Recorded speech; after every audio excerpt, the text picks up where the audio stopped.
মাছটা আমরা কুশিয়ার নদীর মাছ আর কি বৈরাগী গাঙ্গর মানে 70 থেকে 80 কেজি ওজন হইব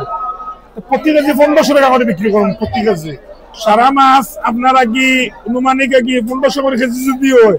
এই 70 কেজি মাছ আগে 1 লাখ টাকা থেকে বিক্রি হইব মাছ এলেন আউটা ইয়া দেখো কা মাছ কত বড় মাছ দেখিয়া যদি নেওয়ার ইচ্ছা যদি থাকে মনে করো নিবা কেজি 1500 টাকা করে প্রতি কেজি আধা কেজি করিও চাইলে খেও আমি আধা কেজি করিও বিক্রি করি